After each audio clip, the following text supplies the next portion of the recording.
Hi friends, welcome back my channel. 2012 ഫെബ്രുവരിയിലെ കോൽക്കട്ടയിലെ ഒരു തണുത്ത രാത്രി. കോൽക്കട്ടയിലെ ഒരു നിശാ ക്ലബിൽ സുഹൃത്തുക്കൾക്കൊപ്പം രാത്രി ചെലവഴിച്ചതിന് ശേഷം വീട്ടിലേക്ക് നടന്നു പോവുകയായിരുന്നു സൂസറ്റ് ജോർദാൻ എന്ന യുവതി. ആ സമയത്ത് ആ വഴി കടന്നുപോയ ഒരു കാർ അവൾക്ക് ലിഫ്റ്റ് വാഗ്ദാനം ചെയ്തു. സുരക്ഷിതമായി വീട്ടിലെത്താമല്ലോ എന്ന് കരുതി ലിഫ്റ്റ് സ്വീകരിച്ച അവൾക്ക് തെറ്റി. ആ തീരുമാനം എല്ലാം മാറ്റിമറിച്ചു. നഗരത്തിലെ ഇരുണ്ട തെരുവുകളിലൂടെ കാർ മുന്നോട്ട് നീങ്ങുമ്പോൾ സൂസറ്റിൻ്റെ ആവേശം പേടിയായി മാറി.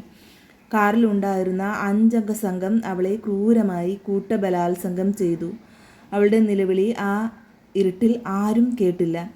അതിലൊരുവൻ അവളുടെ വായിൽ തോക്ക് തിരുകി വെടിവെക്കുമെന്നും പുറത്ത് പറയരുതെന്നും പറഞ്ഞ് അവളെ ഭീഷണിപ്പെടുത്തിയിട്ട് ശേഷം ആ പിശാചുക്കൾ അവളെ ഓടുന്ന കാറിൽ നിന്ന് പുറത്തേക്ക് വലിച്ചെറിഞ്ഞു.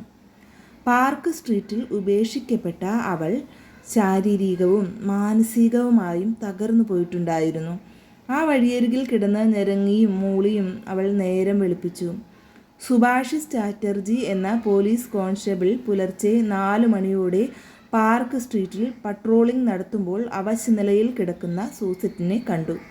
അവളെ സമീപിച്ച് സംഭവം ആദ്യം റിപ്പോർട്ട് ചെയ്തത് അദ്ദേഹമായിരുന്നു. ഒരു വിധത്തിൽ അവൾ വീട്ടിലേക്ക് മടങ്ങി. അവളുടെ വീട്ടിൽ 15 വയസ്സുള്ള മൂത്ത മകൾ ഉണ്ടായിരുന്നു. അമ്മയെ കണ്ട് പേടിച്ചു പോയ മകൾ കുറച്ചു നേരം ഭയന്ന് നിന്നെങ്കിലും പിന്നീട് സൂസറ്റിൻ്റെ മുറിവുകൾ വെച്ച് കെട്ടി ആശ്വസിപ്പിച്ചു. 2 ദിവസത്തിന് ശേഷം സൂസറ്റ് പോലീസ് സ്റ്റേഷനിൽ പരാതി നൽകാൻ പോകാനുള്ള അത്രയും മാനസിക ശക്തി സംഭരിച്ചു.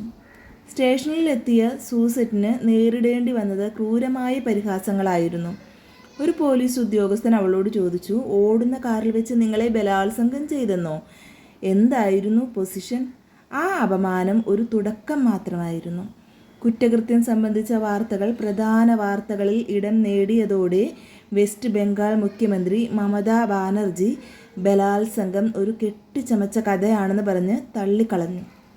അതേസമയം തൃണമൂൽ കോൺഗ്രസ് MP കഗോലി ഘോഷ് സൂസറ്റ് ഒരു ലൈംഗിക തൊഴിലാളിയാണ് എന്നും ഒരു ക്ലയൻറ്റുമായുള്ള തർക്കത്തിൻ്റെ ഇടയിൽ ബലാത്സംഗ ആരോപണം ഉന്നയിച്ചതാണ് എന്നും അഭിപ്രായപ്പെട്ടു.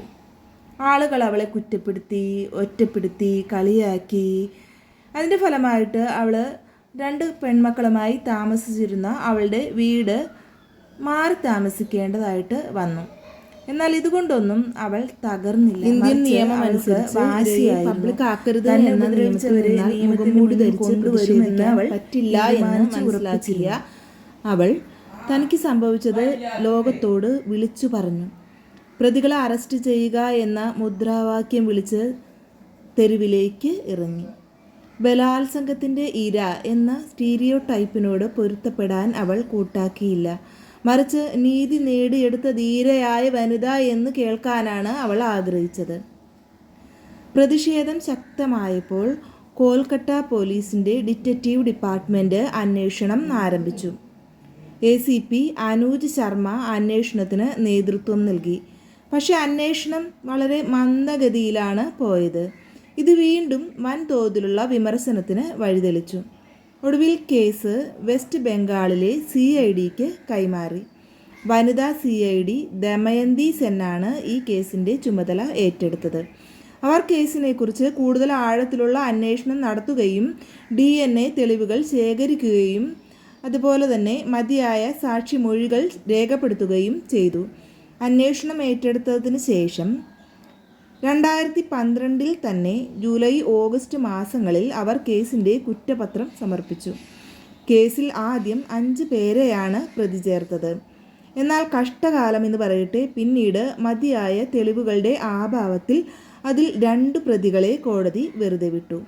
കുറ്റക്കാരായ മറ്റ് 3 പേർ നാസിർ ഖാൻ, റുമാൻ ഖാൻ, സുമിത് ബജാജ് എന്നിവരായിരുന്നു. 2015 ഡിസംബറിൽ അവർ കുറ്റക്കാരാണ് എന്ന് കോടതി കണ്ടെത്തി. 3 പേർക്കും ജീവപര്യന്തം തടവും വിധിച്ചു.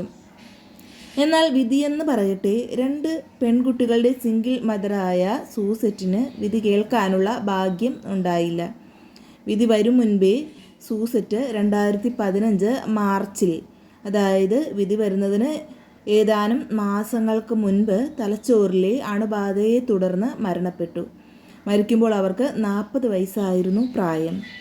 പിന്നീട് അന്വേഷണ ഉദ്യോഗസ്ഥയായിരുന്ന ദമയന്തി സെന്നിന് ട്രാൻസ്ഫർ കിട്ടിയിട്ടുണ്ടായിരുന്നു.